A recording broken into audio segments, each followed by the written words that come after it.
RingGangRadio.com. Take over. Last mission. Final boss mode. Card from last night, you know, brought by Triller. Yeah. So talk about suspect. I mean, there's so much went wrong on this card. Like, I don't even know where to start. I mean, first of all, like, this is one of the rare times I was like, okay, let me buy a Triller pass, because at least, you know, if I do that, then I'll get the Kambosos Lopez fight for free and just see how that goes.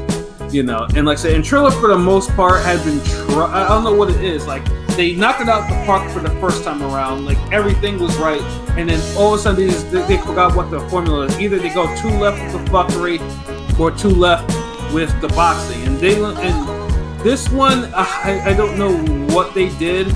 I'm not gonna lie. I'm not gonna lie.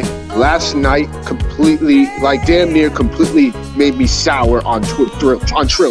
Like, I'm really, like, to the point where, like, I don't even know if I want to watch anymore the Triller. That was disgusting. That's exactly how I feel. And there was a lot of things. Like, first, not even not even talk about the box stuff. Like, one thing that I can't stand was, of course, Trump was there providing commentary, and the worst thing is Trump was a better commentator than 50 Cent, who was mumbling his ass off, who couldn't speak up, and said absolutely nothing.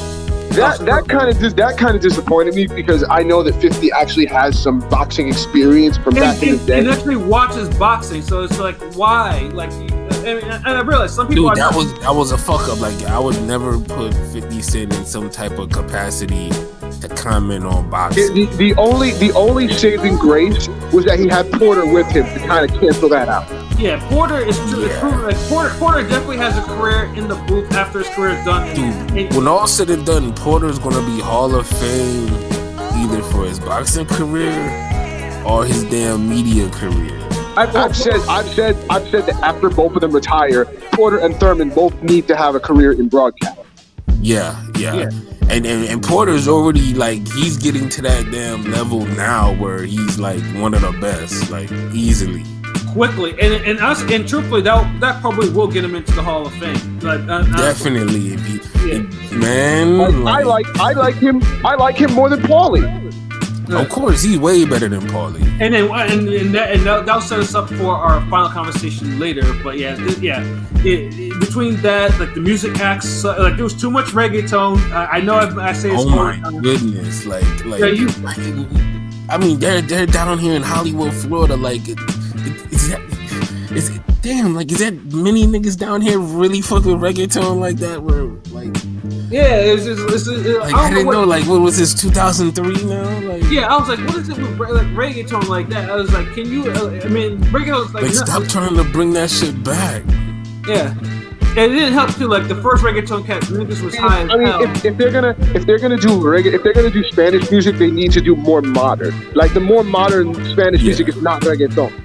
Yeah, you know, it's just like, stop. Dude, they could have had the standard Pitbull, Bad Bunny, Flat, Flow Rider, Bad Bunny, the regular motherfuckers. Yeah, I mean, I'm pretty sure they could have paid Pitbull to, you know, get a braids wig or some shit like that and take it back, you know, and fucking, you know, perform some of that from the mid 2000s shit. Well, you know, once again, or something. Could have had Rick Ross down here. I mean, damn, like, dude, I'm honestly, I'm really forgetting, like, the card was down here. Like, I'm really. It's in your neighborhood too. It was right in your neighborhood. Dude, what I told you, me and Rome was at the Hard Rock, like, fucking, like, the last time I seen this nigga, we was at the Hard, like literally. No lie, I be feeling bad for LB, because for the longest he's been complaining how we don't get any fights down in Florida, and then now all the bullshit fights are in Florida. Literally every bullshit fight. They just swarm us with them now. Yeah. You know, and it's just like the music acts up. Like, Porter did his thing. Ray Flores, for once, was kind of like, he was took out after the second half. But it's sad that Trump was a better commentator than something. I mean, Trump is obviously, if you know boxing, he's been involved in this shit for at least 40 something years. So it's like, dude does know. But the problem with him being there is it turned the show into MAGA. It turned into it took it to UFC of like the last 15 years, the fucking Definitely turned into a MAGA rally.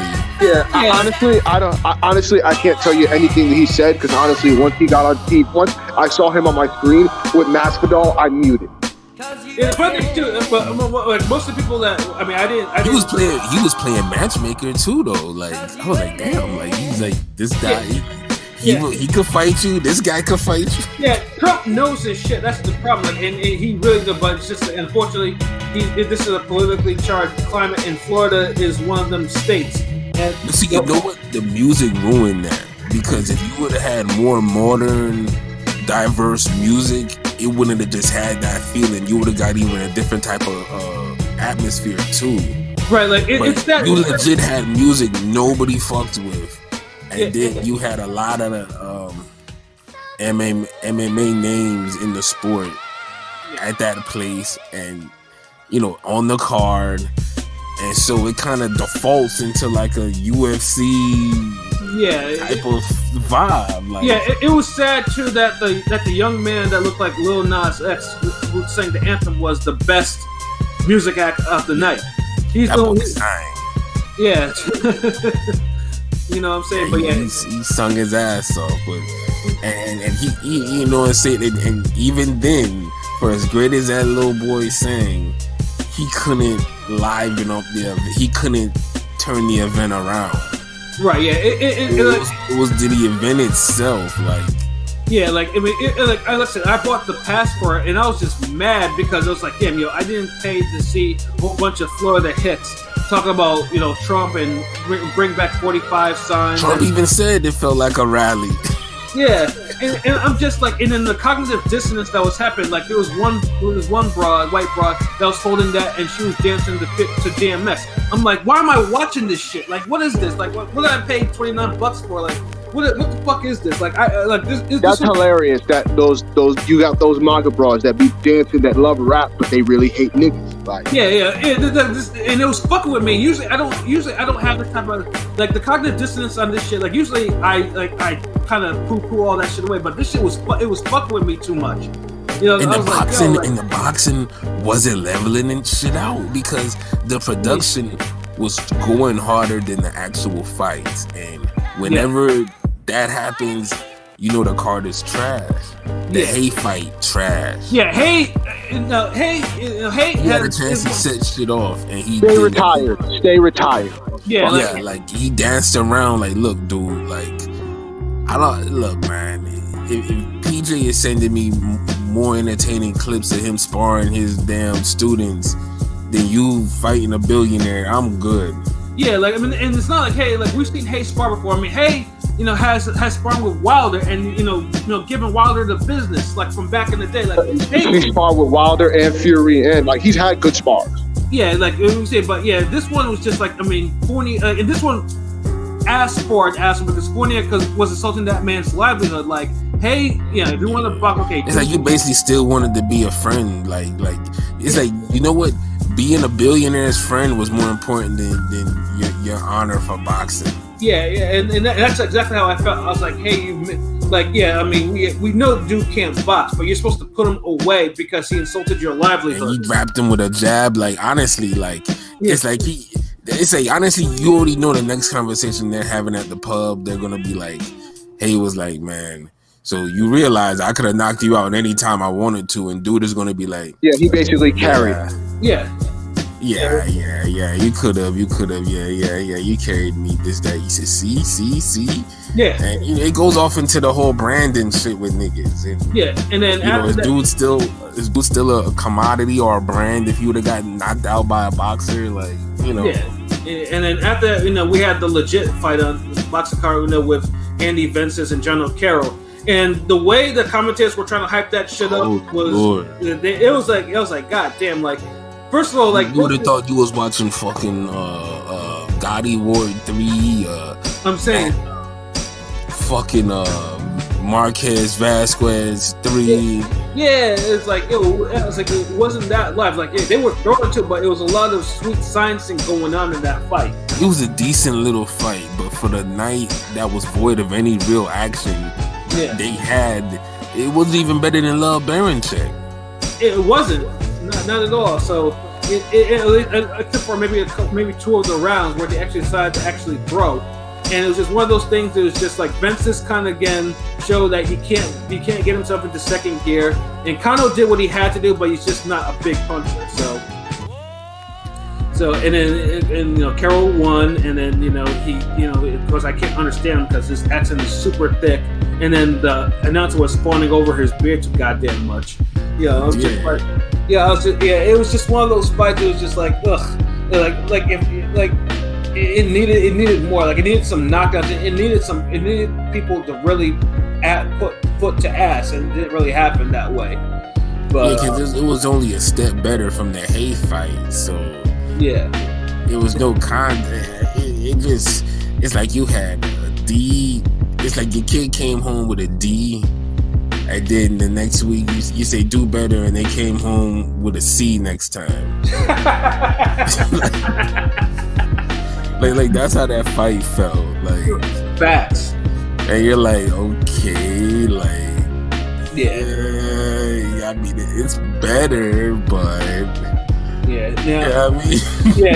get that's a perfect analogy, man. Because you wanted to, do better. You want a motherfucker to come home with a B or an A, right?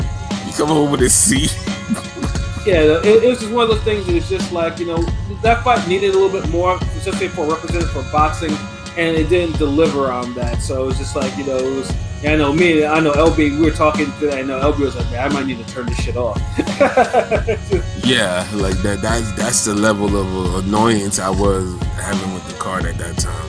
Yeah, and then look, the third fight actually, brought back the feelings back just a little bit though, just a little bit. Yeah, and Anderson Silva and Tito Ortiz, and this is where I think also the card started really getting super annoying to me because one thing I can't stand about MMA fighters, even though I do watch MMA, I like it. I have nothing against it. But one thing that they all do lately is the whole "Make America Great Again." Because they're MAGA-tards. They're MAGA-tards. Like that's what they fucking do. There's too many skinheads. Like I'm sorry. Yeah, and then on top of that, with the two flags out there, and I was just like, really, we're really gonna do this here? And this is Triller. Triller's supposed to be like cool and hip, but nothing. You know what this reminded me of? Remember all of a sudden it reminded me of. It brought me back to the rant that Bob Arum did on UFC and when at Yankee Stadium like 12 years ago, where he's like, all of their fans are skinhead white dudes that wouldn't like any of our fighters except for Kelly Pavlik. They might like him. And Bob is right. Bob was absolutely, he was spot on. Like that was nothing but real talk about boxing. And Bob was he was on point. And that's what I was just like, man. After seeing Tito talk like this, and the fact, of course, he lost 40 pounds for this fight and didn't even make the 195 weight limit. He was 5 pounds over, so he had to give money to Silva. So he got in the ring. He kind of threw a couple of wild caveman punches, which Silva weathered, skillfully, and then caught his ass with a right hook that pretty much put him out on his feet, and then 2 more shots put him to the canvas. I was like, finally. And Tito was out cold on the canvas, smiling. That dude got hit. I was like, he took a nap, and that's what I paid to fucking see. You know what I'm saying? It was great. And honestly, and I was saying this to LB, like Silva might have missed his calling as a fight. Like, so you cannot tell me that Silva could have never been a cruiserweight. He's my favorite MMA fighter. Spider a real nigga.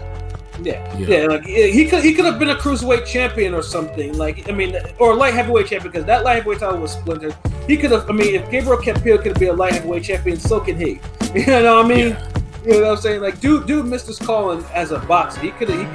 He would have made some cash better, but But I mean, yeah, he's had. I mean, for a boxer, he's had a hell of a year. He decisions junior in a fight he clearly won, and then he scores a KO of the year against someone that should have probably never been in the ring in the first place, but fuck it, he deserved it. So yeah, honestly, I want to see Silva in the ring one more time this year. Like, I mean, he deserves. Like, I want to see him there.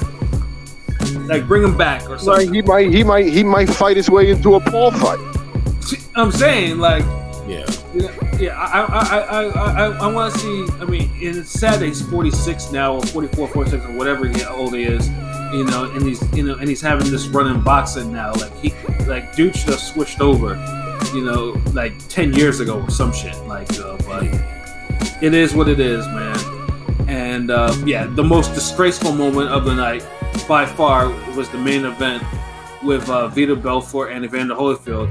Now, before this, I was curious about odds, so I went on Bovada and I looked at some of the odds. And I was telling LB, I was like, "Yo, they got plus 3,300 for Holyfield to knock Belfort out in round 1, or 1,600 if in the first 2 rounds." Like, and I never seen these odds, and Holyfield was the betting underdog, and this shit was crazy to me. Like, I would have never seen.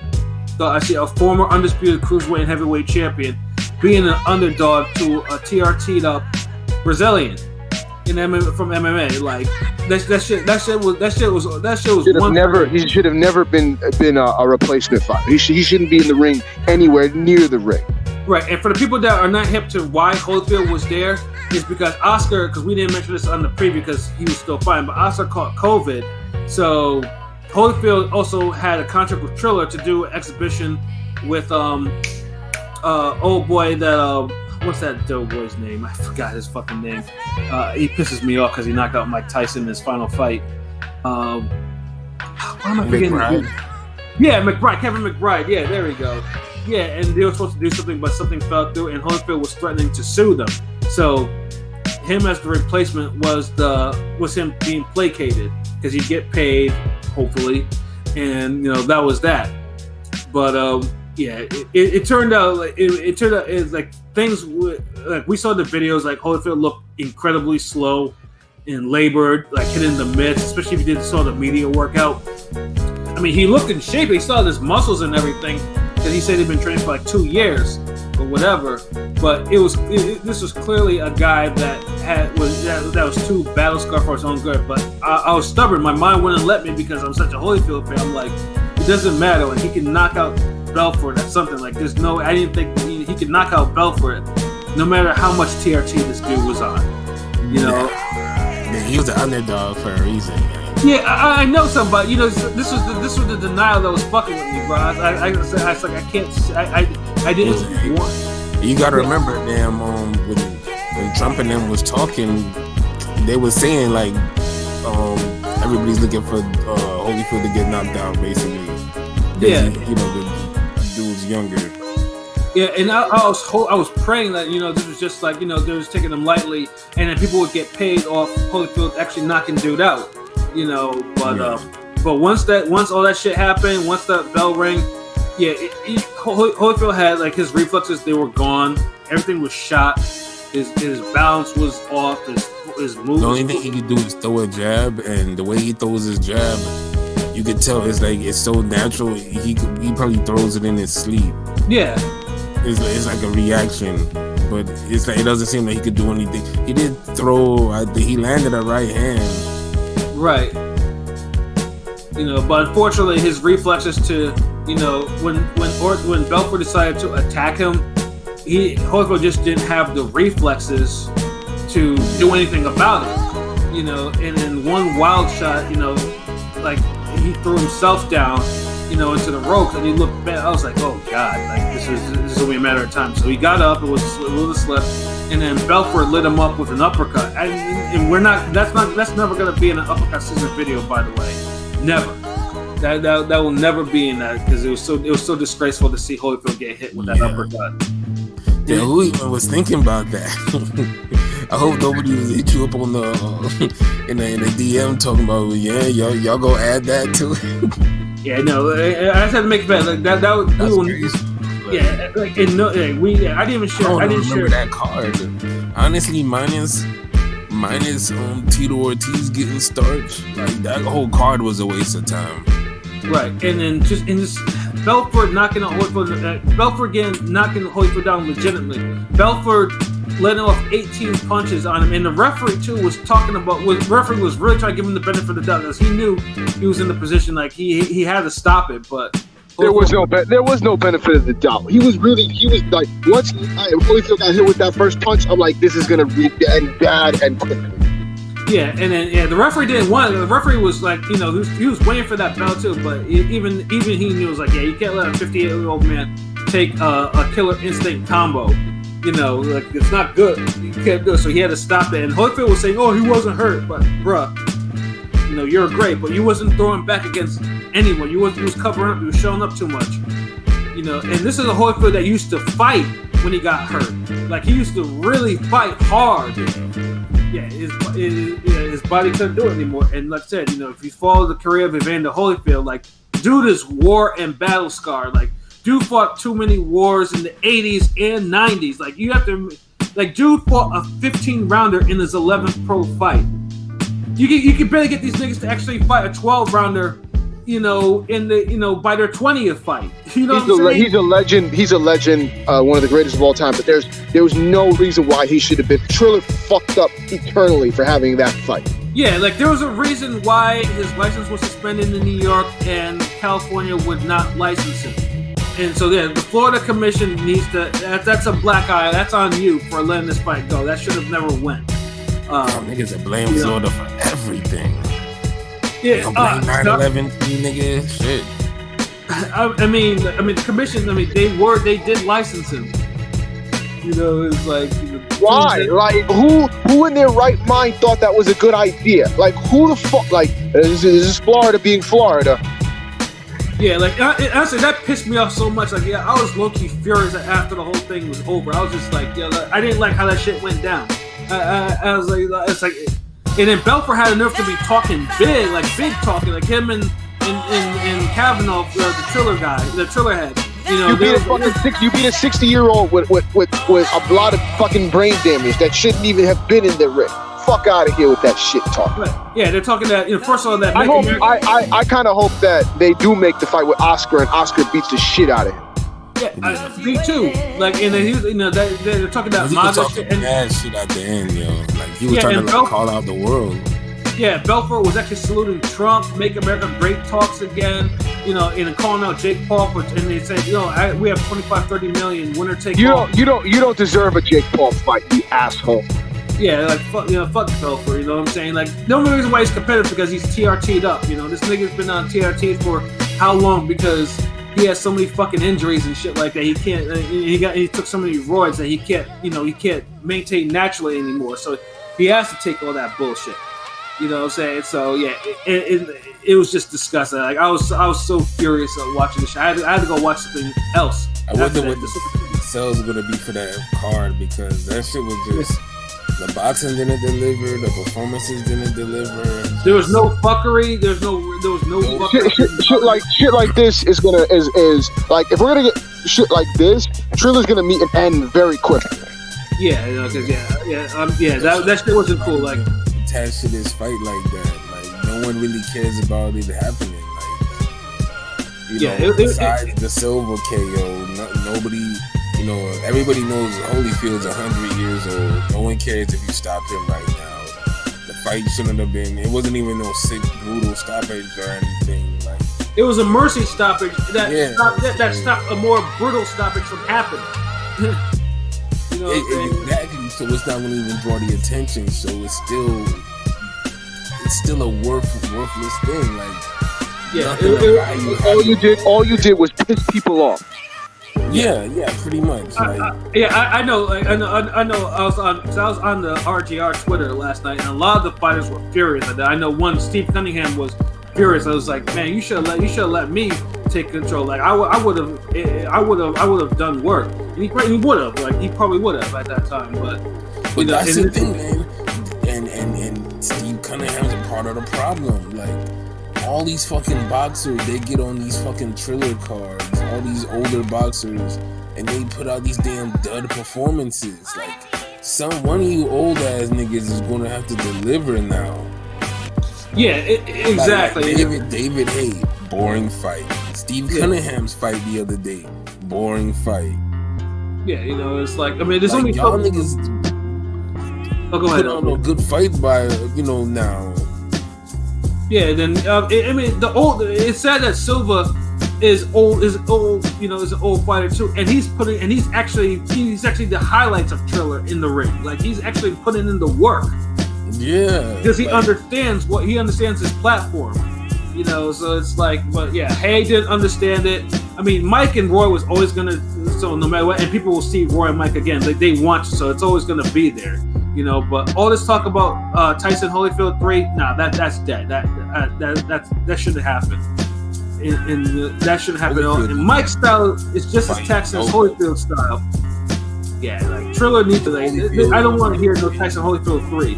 And I wouldn't even pick him right now. The only thing that I would entertain like that is I would kind of entertain, but it probably would never happen.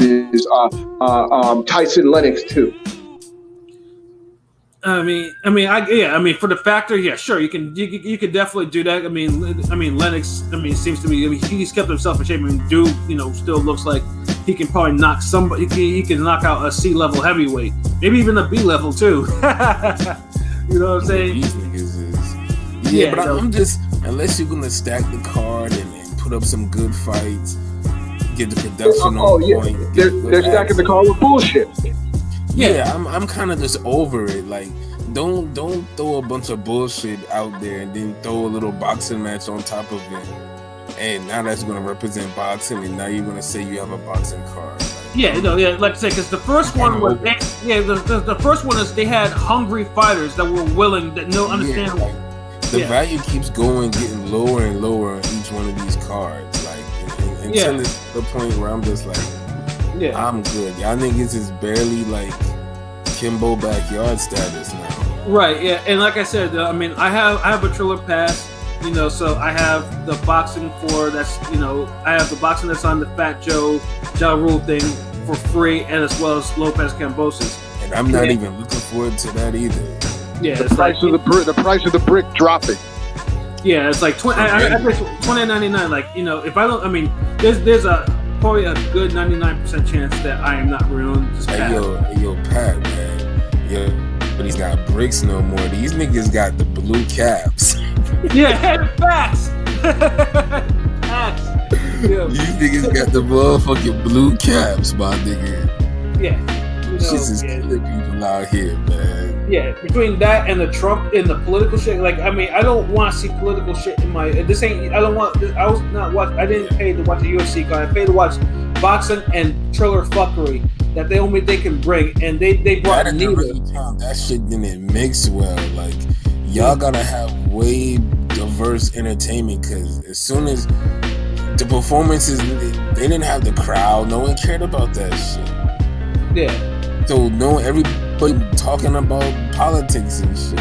Yeah, that's pretty much what it was. Most people were like, "Oh, Trump is at this shit and Biden's doing this shit." I don't want that. That shouldn't be trending on a boxing related card. Like, I don't want to see that shit. And that's what pissed me off. I was just like, "Yeah, Triller, you have these two fights."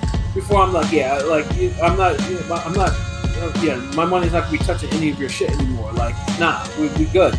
Like you have two fight cards to make this shit right. Like the Lopez Cambosis. What's that? No, I'm sorry, my bad. It's like they did a 180, like a whole complete turn. Like, yeah, absolutely. Yeah, like, this shit ain't cool. It's not edgy. It's not even. Yeah, it's not groundbreaking. It's just like it's status quo with a political slant, and it's just like nah. Where they kill your brand in 1 year. Right, exactly. Because no fucking Jake Paul. Right. Yeah, Jake Paul. That shit was done. Yeah, fuck that. 30 deal winner. Winner take all. Like, no one does that no more. Like. Yeah, no, it was just bad. So fuck that card, man. So.